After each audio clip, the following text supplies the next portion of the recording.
दोस्तों नमस्कार, मैं उमेश गौतम, समग्र प्रदेश समाचार से। आज एक सवाल पैदा हुआ है और उस सवाल पैदा हुआ है उस पर बात भी करना जरूरी है। मुझे भर नहीं, पूरे देश के हर उस युवा को, हर उस व्यक्ति को, हर उस आदमी को जो जिंदा है। पहले तो आप ये बताइए कि क्या आप जिंदा हैं? अगर जिंदा हैं तो सोचना जरूरी है, समझना जरूरी है, क्योंकि ये बात मेरी नहीं, आपकी नहीं, पूरे देश की है। वर्तमान समय में एक शब्द खूब प्रचलन पर है, माफिया। तो आखिर माफिया कौन है? वर्तमान समय में राजनीतिक गलियारों और सोशल मीडिया और वरिष्ठ पत्रकारों के हिसाब से माफिया और मेरी नज़र से माफिया और गैर माफिया पे आज चर्चा करते हैं। वर्तमान में माफिया वो नहीं है जो पूरे शहर में नकली पनीर मिलता है। माफिया वो नहीं है शक्कर में मिलावट है। माफिया वो नहीं है कि चावल में प्लास्टिक के चावल मिलते हैं। माफिया वो नहीं है जो पुल बनाते हैं और उद्घाटन करके लौटते वक्त गिर जाते हैं। माफिया वो नहीं है जो खनिज संपदा का दोहन कर खुलेआम खदानें चलाते हैं और सरकार को ठेंगा दिखाते हैं। माफिया वो नहीं है। माफिया वो नहीं है जो रोड में चलने वाले ओवर ट्रक और उन ट्रक से गिरे पत्थरों पर गरीब लोगों की मौत तक हो चुकी है, पर वो माफिया नहीं है। माफिया वो नहीं है जो सोने में टाका भर के उसे नंबर 2 का बना देते हैं। माफिया वो नहीं है साहब जो विधायक खरीद लेते हैं। माफिया वो नहीं है जो पैसे देकर वोट खरीद लेते हैं। माफिया वो नहीं है जो चुनाव के पहले जनता को पैसे बांटे जाते हैं और फिर वोट लिए जाते हैं। इन सब को हमारे देश के किसी भी चैनल ने और किसी भी पत्रकार ने इन्हें माफिया नहीं माना। माफिया कौन है अब हम बताते हैं। माफिया वो है जो कम से कम फीस में बच्चों को शिक्षा देता है। माफिया वो है जो सत्ता से सवाल करता है। माफिया वो है जो देश और राष्ट्र की बात करता है और सरकार से जवाब चाहता है। अक्सर आपने देखा होगा जो माफिया वो नहीं है साहब जो 2000 की नोट में चिप बता देता है। माफिया वो नहीं है साहब जो कराची में कब्जा बता देता है।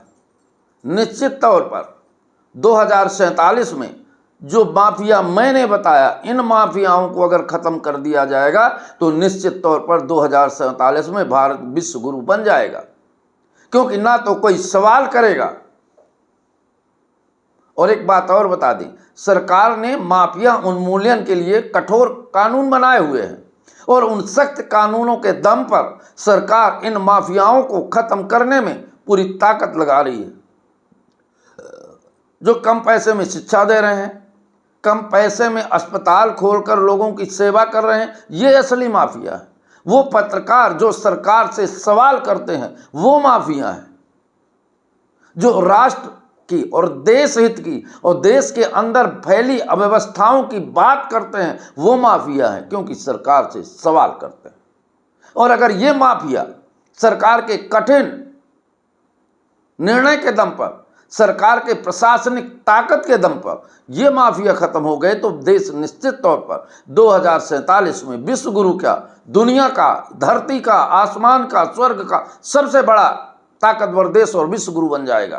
क्योंकि ना तो तब कोई सवाल पूछेगा और शिक्षक खत्म हो जाएंगे तो ना तो कोई शिक्षित रहेगा, तो फिर सवाल कौन करेगा। तो जो हमें खुद कहना है हम विश्व गुरु हैं तो हम विश्व गुरु बन जाएंगे। तो आज जागना है और सोचना है कि वास्तव में माफिया कौन है। माफिया तो वही है जो सत्ता से सवाल करता है।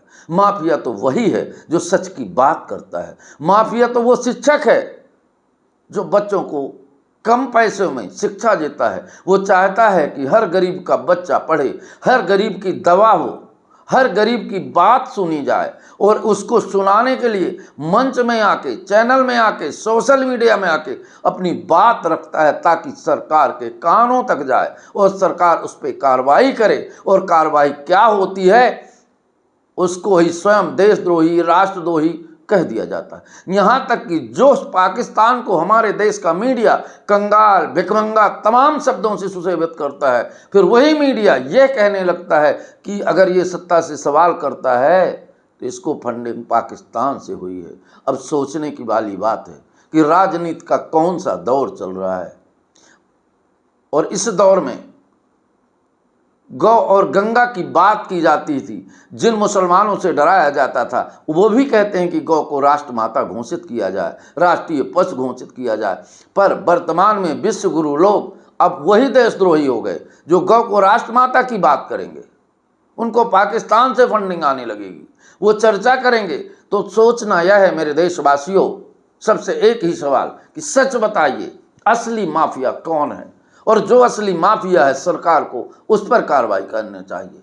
शिक्षक हमेशा राष्ट्र निर्माता रहा है और शिक्षक ने कभी राष्ट्र के लिए गलत काम नहीं किया।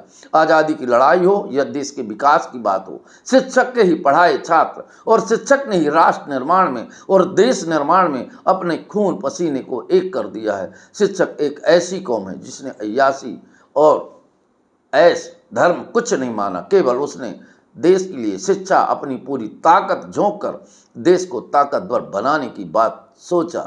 तो आज आइए बाहर निकलते हैं, सच और सच के माफिया की बात करते हैं।